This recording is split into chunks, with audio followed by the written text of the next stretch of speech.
Norval Hayes. How do you know Norval Hayes? Norval Hayes, great friend of ours. Known him for many years.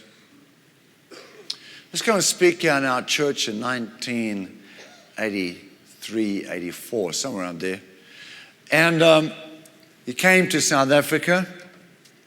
He spent several weeks here. And we were one of the churches who's going to speak him. And so I had met him in America through Bob Tilton. How many of you remember Bob Tilton? Anyhow, and so he was excited to come. Wonderful brother in the Lord. And while he was on his tour in South Africa, he happened to be at this other brother's church.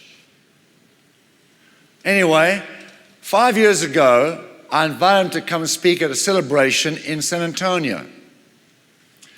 And he sat in our back room, in our green room, and he told me, he said, Theo, I want you to know, when I went to that brother all those years ago, he spent hours and hours trying to talk me out of going to speak in your church and telling me that you are up to no good.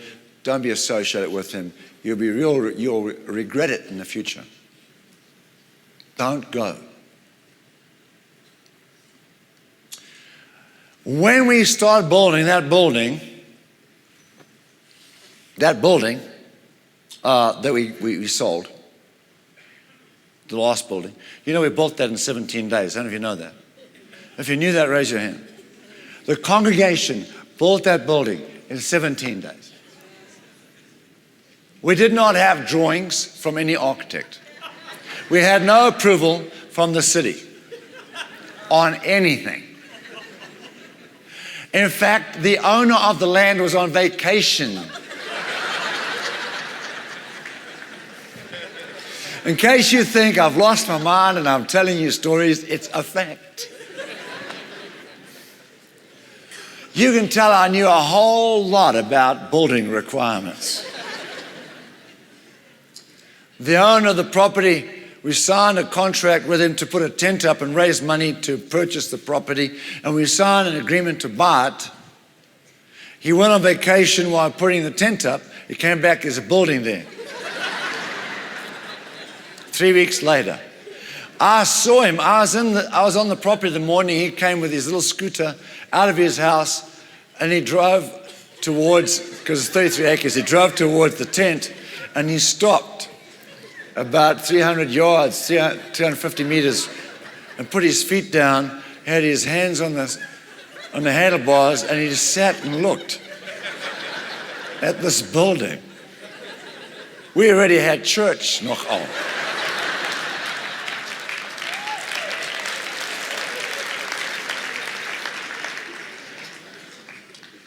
We had Danny Bell Hall and, what's his name? Andre Crouch and the disciples, remember him? That weekend. And he comes after that. He looks at this and says, how on earth did this building get here?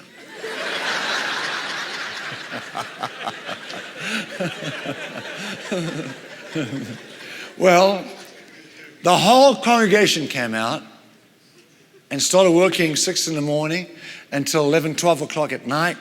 People rotating, coming in and building. And I mean, we built that building in 17 days. We did the groundwork, put up the steel, the sheet concrete, the whole thing. Concrete, peat concrete, cast concrete walls. Put up the chicken wire and then sprayed it with gunite. Those walls looked like a dog's hind leg.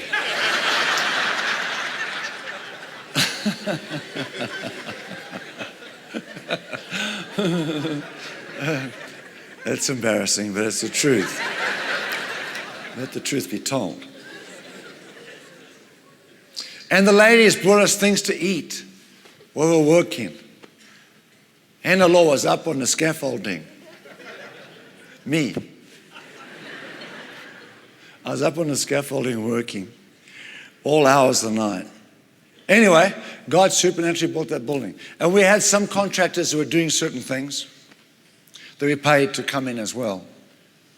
And so anyhow, this particular pastor heard about what was going on and somehow managed to get one of our full-time pastors to believe that we were going bankrupt and convinced him to take our books, our bookkeeping books, steal them out of our office and take our books to him to evaluate our financial condition.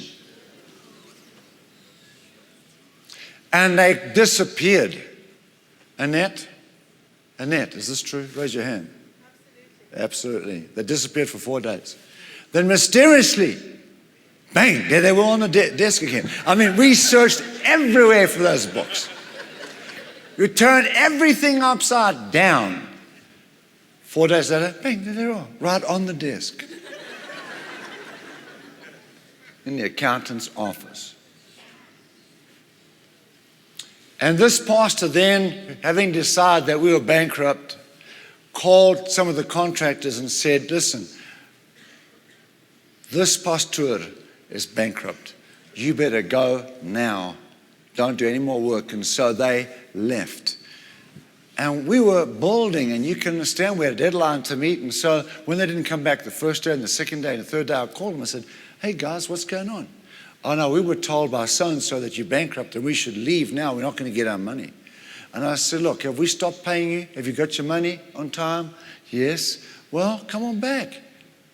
If we start paying you, then you can leave. But we haven't stopped paying you. We're right on the button. And God was supernaturally providing the money every day. Every day. Anyway, I can tell you story after story. This didn't go on. This happened every second, third month. Something was going on for 13, 15 years. Do you understand that?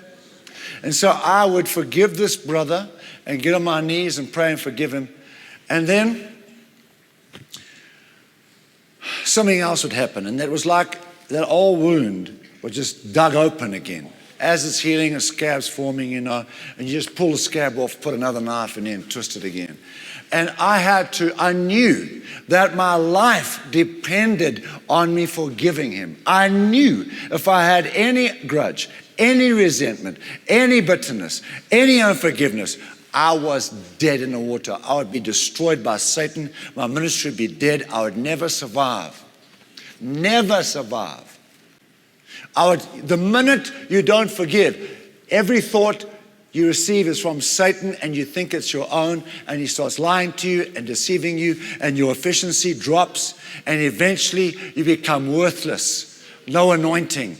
God vacates your business, your ability, your life. You cannot have unforgiveness in your life. Thank you for watching Dr. Theo's YouTube channel.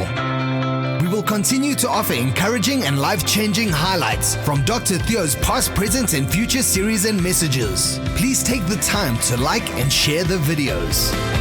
And most importantly, don't forget to subscribe to the channel.